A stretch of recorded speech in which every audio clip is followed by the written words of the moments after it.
Hi, எல்லோரும் எப்படி இருக்கீங்க? Welcome to அம்மாஸ் Kairuchi. இதில் இந்த சட்டி அடுப்பில் வச்சுருக்கேன். அதில் கொஞ்சம் எண்ணெய் ஊற்றுறேன். ஒரு 4 ஸ்பூன் அளவுக்கு எண்ணெய் ஊற்றுறேன்.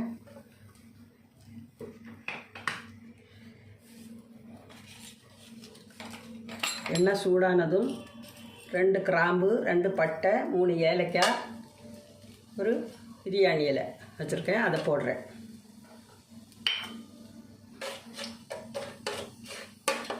பிள்ளைங்களுக்கு லஞ்சு பேக் பண்ணி கொடுக்கறதுக்காக ஒரே ஒரு சாப்பாடு ஆக்கிடலான்னு சொல்லி வச்சுருக்கேன். ஒரு பெரிய வெங்காயம் கட் பண்ணி வச்சுருக்கேன். அதை இதை போட்டுக்கிடுங்க. வெங்காயம் கொஞ்சம் நல்ல எண்ணெயில் வதக்கிக்கிடலாம். வதங்கட்டு. இந்த கப்புக்கு ஒரு 2 கப்பு அரிசி எடுத்திருக்கேன். இந்த கப் அளவுக்கு ஒரு டம்ளர் இருக்கும். அதில் 2 டம்ளர் அரிசி எடுத்திருக்கேன். அதுக்கு தேவையானது காய் இருக்குது. மொத்த சாமான்கள்லாம் அதுக்கு தேவையானது. வெங்காயம் நல்லா வதங்கிருச்சு. இதில் இந்த காய்கறியை சேர்த்துக்கிடலாம். ஒரு 6-7 பீன்ஸ் வச்சுருக்கேன். 3 கேரட்டு, 2 பச்சை மிளகாய், 2 தக்காளி கட் பண்ணி வச்சுருக்கேன்.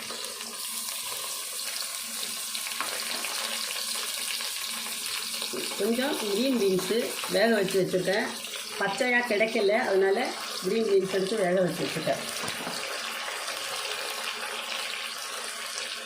1 ஸ்பூன் இஞ்சி பூண்டு பேஸ்ட் வச்சுருக்கேன். அதையும் போடுறேன்.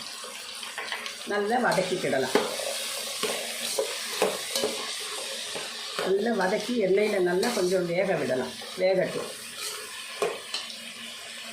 எண்ணெயில் உப்பு போட்டிருக்கேன். அதனால் கொஞ்சம் போல் இந்த காய்கறியில் உப்பு சேர்த்துக்கிடலாம். கொஞ்சமாக உப்பு போட்டுக்கிடலாம். இதில்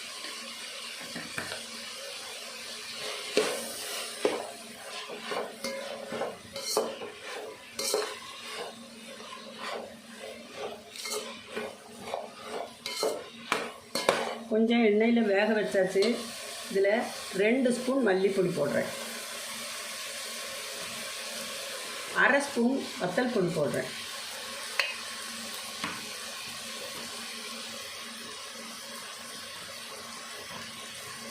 கொஞ்சமாக மஞ்சள் பொடி போடுறேன்.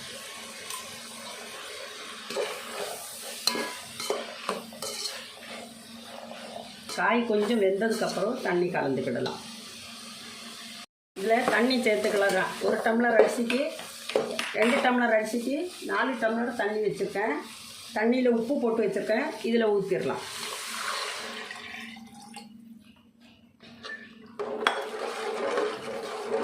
கொதி வரட்டும். அரிசி கழுவி அது வேற வச்சிடலாம்.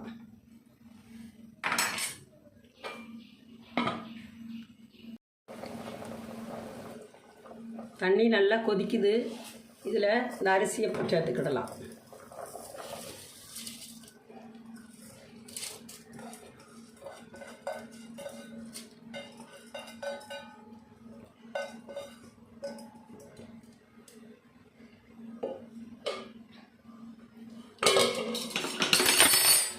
நல்லா கிளறி கொடுக்கலாம். கொஞ்சம் தயிர் ஊற்றிக்கிடலாம்.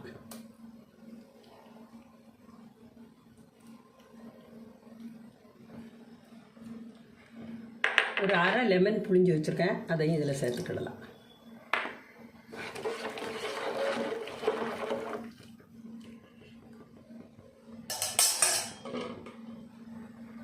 கொத்தமல்லி, புதினா என்கிட்ட ஃப்ரெஷ்ஷாக பச்சை இல்லை, காய போட்டு வச்சுருக்கேன். அதை இதை கொஞ்சம் போட்டுக்கிடுதேன்.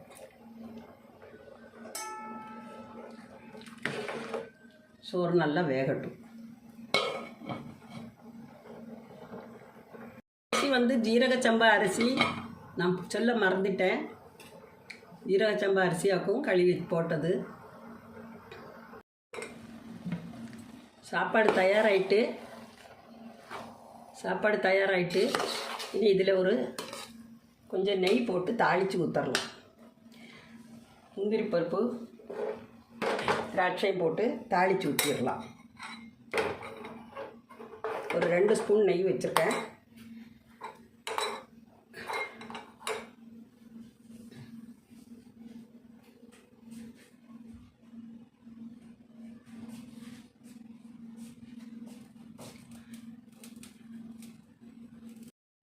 முந்திரி பருப்பும் திராட்சையும் போட்டு இதில் கொஞ்சம் தாளிச்சுக்கிடலாம்.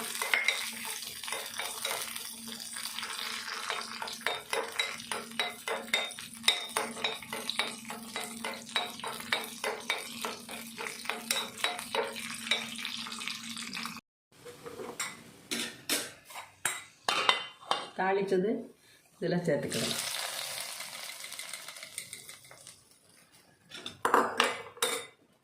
நல்லா கிளறி விடலாம்.